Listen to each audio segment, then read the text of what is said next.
All right, so today we're diving deep into the Chaldean Oracles. Ooh, those are fascinating. Yeah, and pretty mysterious too. Definitely. Really ancient. And you were kind enough to send me some excerpts from G.R.S. Mead's work on them. Oh, yeah, he's great. Yeah, I mean, he's considered like a leading expert on this whole subject, right? For sure. He's done some amazing work. So it's perfect for what we're doing. Yeah. Because these oracles, they're not like a single text. Yeah, it's not like reading Plato or something, right? Right, exactly. It's not like the Republic or something where you can just sort of follow along. Right. It's much more like a puzzle. Yeah. You're piecing things together from all these different sources. Right, like pronouncements and hymns. Yeah, and then trying to make sense of them. And these were quoted by later philosophers and mystics too, right? Oh, absolutely. People like Proclus were really into them. Yeah, so they definitely had an impact. Yeah, a big one. But that also makes it even harder to understand. Yeah, you really have to dig deep to get it. Right, and I think that's where Mead's work is so helpful. Oh, yeah, he does a fantastic job. He really tries to decode these fragments. Yeah. And look for patterns and connections. Right.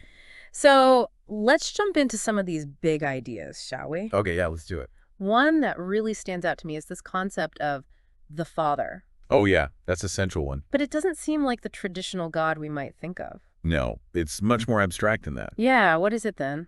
It's more like this primordial source, Okay. the origin of everything, like a cosmic starting point. Interesting. Like think of the sun, radiating light. Okay. The Father emanates being Mhm. and consciousness. Everything flows from it. But it doesn't intervene in human affairs. No, it's more like a principle than a personal God. That's fascinating. And how does the Father relate to the intelligible triad? Oh, that's where things get even more complex. Right.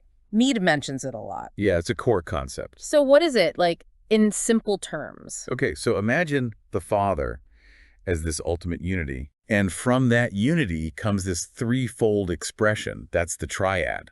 A sort of divine differentiation. Exactly, the one becoming three. And those three are... It's a bit tricky. The oracles use symbolic language. Right. But generally, it's intellect, power, and life.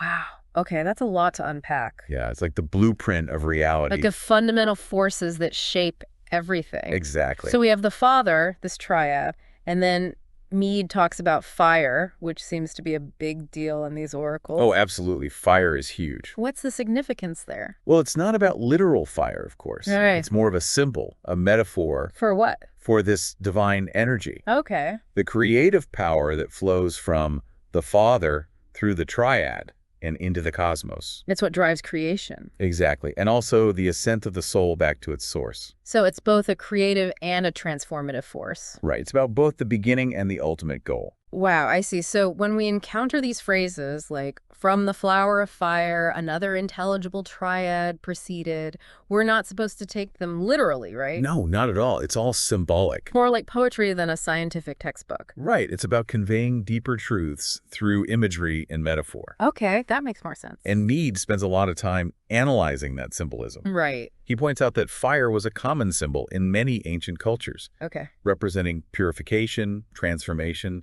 even the divine spark within us. That's interesting. And speaking of the soul, it seems like the Chaldean oracles weren't just about cosmology, right? Oh, definitely not. There's a personal dimension too. Okay. A spiritual aspect that's all about personal development. So it's not just describing the universe, it's also offering a path Exactly, a way to align ourselves with this divine fire. to purify our souls and ascend back to the Father. Right, it's like a spiritual journey. Which is interesting because some modern spiritual practices focus on similar things. Yeah, the idea of inner work and connecting with a higher source is very much present.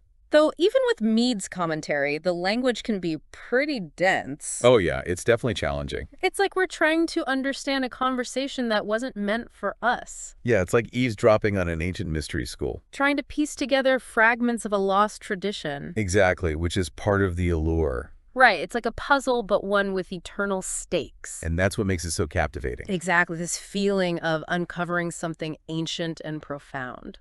And that's why people have been drawn to these oracles for centuries. Yeah, but why? What makes them so relevant across time? Well, I think it's because they tap into this deep human desire Okay. to connect with something bigger than ourselves. Right, something beyond the everyday. They grapple with these universal questions Like what? about the nature of reality, the divine, our place in it all. Okay, yeah, those are timeless questions. And the oracles offer a different way of approaching them, It's like they challenge us to think differently to go beyond our usual assumptions. and embrace the mystery. Right. But did they just fade away after a while? No, they definitely had a lasting impact. Okay, so what happened? They influenced later philosophers and mystics, Like who? especially the Neoplatonists, like Proclus. So these fragments help shape the course of Western thought, Yeah, they planted seeds that grew into big movements. bridging ancient wisdom and later traditions. It's amazing how these seemingly obscure pronouncements could have such a profound impact. It really is, but let's bring it back to our listeners for a moment. Okay, Why should someone in the 21st century care about these oracles? that's a great question, and I think there are a few reasons. Okay, like what? Well, first of all, they offer a different perspective on spirituality. Oh, how so? It's not about dogma or blind faith. Okay. It's about inner transformation, self-discovery. Aligning with a higher principle, It's about looking inward. cultivating the divine spark within us. Exactly, and that resonates with a lot of people today. Right, especially those seeking meaning outside of traditional religions. Yeah, it's about personal empowerment, connecting with our inner wisdom. Recognizing our inherent connection to something greater. Right. That makes a lot of sense, but I'm also curious about how these oracles were actually used back then. That's a good question. Were they purely theoretical texts? It's hard to say for sure. Or did they have a role in rituals or practices? The historical record is a bit murky on that. So we have these hints, but no definitive answers. Right, which adds to the mystery, I think. It does. It really does. We're left with this puzzle, fragments that invite us to explore and interpret. And that active engagement is what it's all about. Exactly. It's not about passively receiving information. Right. It's about actively wrestling with these ideas, seeing what emerges. So the fragmented nature might actually be an advantage. I like that idea. Instead of a rigid system, they invite us to fill in the gaps, make our own connections. It's a much more dynamic and engaging way to approach wisdom. That's a great point. So let's turn our attention to some of those specific excerpts you shared from Mead's work. Okay, yeah, let's dive into the text itself. There's one passage about the divine fire residing within the human soul that really caught my eye. Oh, yeah, that's a core concept. It suggests we all have a bit of the divine within us. Right, that spark of creative fire. It's like we're not just observing the universe, we're participants. Connected to the divine source. And the journey is about cultivating that connection, fanning the spark into a flame. Precisely. And the oracles offer guidance on that journey. Providing a framework for understanding ourselves and the divine. And our place in the cosmos. It's not just about deciphering ancient symbols, it's about using them for self-reflection. For personal growth. Connecting with that deeper dimension. Exactly. Bridging ancient wisdom and modern life. Taking these teachings and applying them to our own journeys. Well, I think we've laid a solid foundation. Yeah, we've covered a lot of ground. But there's still so much more to uncover. Oh, absolutely. We've only just scratched the surface. I'm excited to delve deeper. Me too. Let's see what other insights we can find. Okay, let's take a closer look at some of the specific language and imagery the oracles use. Sounds good to me. Let's do it. All right, so we've talked about how the Chaldean oracles are more than just like a collection of cryptic sayings. Right. They offer this whole framework for understanding, like, the universe and our place in it. Yeah, but they do it through this really symbolic language. Oh, yeah. Definitely not straightforward. So I'm really curious to unpack some of that symbolism with you. Yeah, let's do it. It's one of the most fascinating things about the oracles. Right, it's not just about information, No, it's more about evoking a certain feeling. like a state of mind. Yeah, a sense of awe and wonder. It's like reading poetry. It is, but with this added layer of esoteric meaning. Yeah, and it's clear that Mead really spent a lot of time trying to decode these symbols. He did. He was a dedicated scholar. So where do we even begin with all this symbolism? Well, fire's a good place to start. Right, we talked about it before. Yeah, as this creative and transformative force.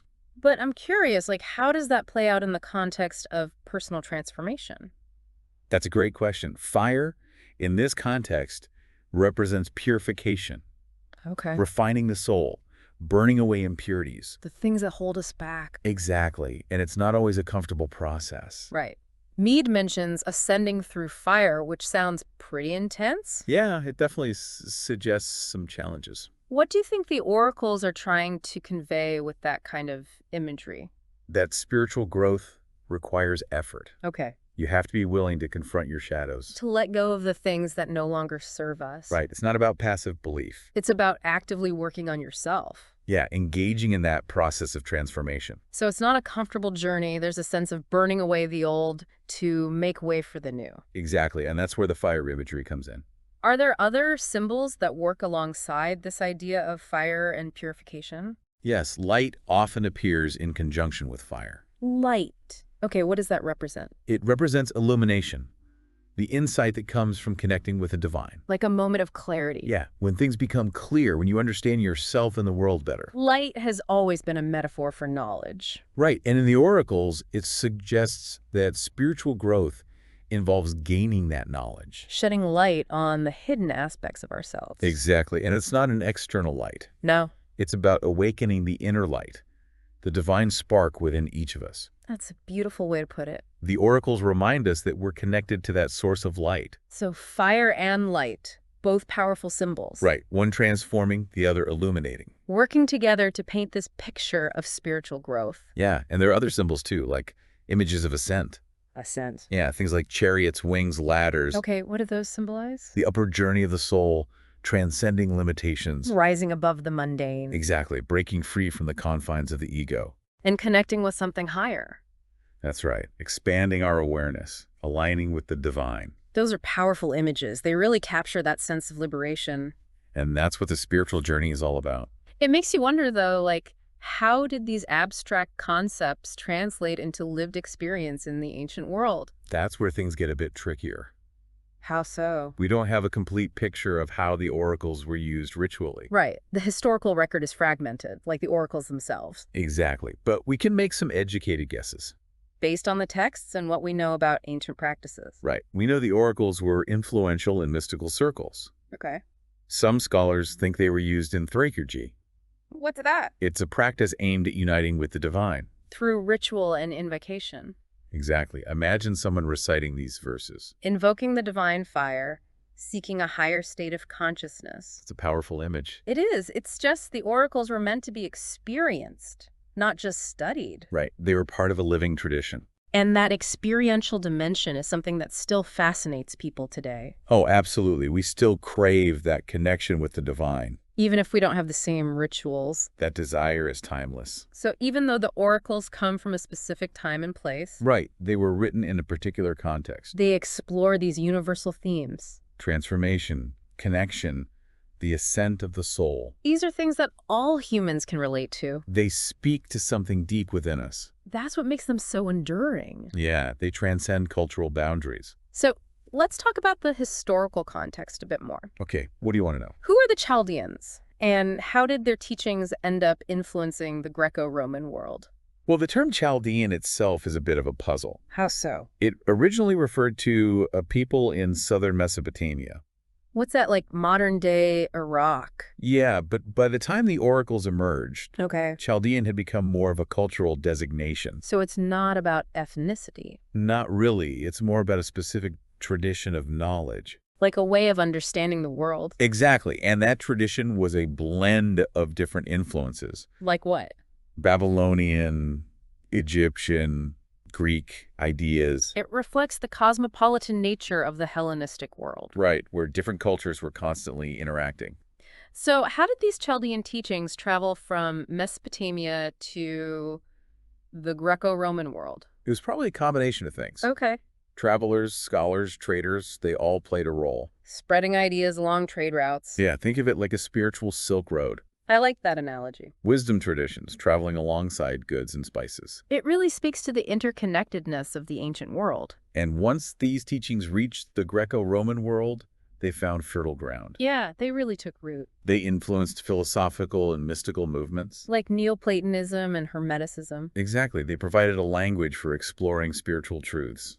So even though these teachings came from a specific place, They had a universal appeal their wisdom transcended cultural boundaries? because they spoke to something fundamental about the human experience. That makes me think about how relevant they might be to us today. Yeah, even though our world is very different The big questions remain the same. about life, death, the universe, Our place in it all. the Chaldean oracles still have something to offer. They invite us to explore our own being, to connect with that divine spark. to embark on a journey of transformation. And that journey is just as relevant today. It's a timeless quest for wisdom. Transcending time and culture. Well, we've covered a lot in this segment. Yeah, we've gone deep into the symbolism and history. And the enduring relevance of these oracles. But I'm ready to dive even deeper into these fascinating texts. Me too. Let's continue our exploration. And see what other insights we can glean from these fragments of ancient wisdom. Sounds good. Let's do it. So we've spent a lot of time really getting into the Chaldaean Oracles. Right. Exploring the symbolism and the historical context, the influence, all of that. Yeah, it's been quite a journey. It has, but let's bring it back around to the present. Okay. What can we actually, learn from these ancient teachings today in the 21st century? I mean, what's the takeaway? Right. How can we actually apply this wisdom to our lives? Exactly, because it's easy to get lost in all the historical details. It is, but what really matters is how this ancient wisdom can inform us now. So let's get practical. Okay, sounds good. We've talked about fire, light, the ascent of the soul, these big concepts. Right. But how do we translate that into, actionable wisdom? Right, something we can actually use. Yeah, what can someone listening to this actually take away and apply to their own life? Well, one of the most powerful takeaways is the emphasis on inner transformation. Okay. The oracles are constantly reminding us that real change comes from within. Not from external circumstances. Exactly. It's about an internal shift in perspective. In being. Yeah, cultivating that connection with the divine spark within. Rather than relying on external authorities or dogma. Right, and that inner work, that purification and alignment with the divine, can take many forms. Like what? It could be meditation, self-reflection, acts of service. Okay. It's about consciously choosing to live in a way that aligns with your highest values. So it's not about following a set of rules. No, it's about finding your own path. One that resonates with you personally. Exactly. A path that helps you connect with that inner source of wisdom. It's like taking these ancient principles and adapting them to our modern context. Yeah, finding ways to integrate them into our own lives. Okay, so inner transformation is a big one. It is. What else? What else stands out as relevant for us today? Well, this idea that we are not separate from the divine is huge. Okay, that's something we've touched on. Right. The oracles really emphasize our connection to the source. To what they call the Father. Exactly. This idea that we emanate from the divine, that we carry a spark of that divine fire within us. It's like it's not something we have to earn. No, it's our inherent nature, our birthright. We are expressions of the divine. Playing our roles in this grand cosmic drama. Recognizing that connection must be incredibly empowering. It is. It can give you a sense of purpose, meaning, belonging. Especially in a world that can feel so chaotic and fragmented. Right, instead of feeling lost and alone. You can tap into that inner source of strength and wisdom. And love. That's so important, especially today when we're constantly bombarded with messages that we're not enough. Yeah, messages that tell us to strive for external validation. Material possessions. But the oracles offer a different perspective. They remind us that true fulfillment comes from within. From aligning ourselves with that divine spark that's already there. So, inner transformation and connection with the divine. Those are two big ones. Any other practical takeaways? Yes, I think the oracle's emphasis on symbolism and allegory is really important. Oh, how so? It reminds us that reality is multi-layered. Okay. That there's always more than meets the eye. It encourages us to look beyond the surface. To cultivate a sense of curiosity. Of wonder. And to seek deeper meanings in our experiences. It's like recognizing that the world is full of mystery. And that we're constantly invited to explore those mysteries. It's about having that childlike sense of awe. Exactly. A willingness to see the world with fresh eyes. And an open heart. That's the spirit. And that's the ultimate gift of the Chaldean Oracles, wouldn't you say? I think so. They remind us that the journey itself is the reward. The search for meaning, the pursuit of wisdom, the process of transformation. It's not about the destination. It's about the journey. Exactly. Embracing the mystery, the process of becoming. That's what it's all about. Well, this deep dive into the Chaldean Oracles has been incredible. I agree. I feel like I've learned so much. I do. Not just about the oracles themselves, Yeah. but about my own spiritual journey. That's the beauty of it. And for anyone listening who's intrigued by what we've discussed, Yeah. I encourage you to do your own exploring. Dive into the Chaldean Oracles themselves. Read Mead's work. And see what speaks to you. You might be surprised by what you find. Remember, These teachings are not meant to be taken literally. Right. It's not about dogma. It's about sparking your imagination Challenging your assumptions. and inspiring you to embark on your own journey. That's a perfect note to end on. It is. Thanks for joining us on this deep dive into the Chaldean Oracles. It's been a pleasure. May we all find wisdom, meaning, and connection on our own unique paths. Absolutely.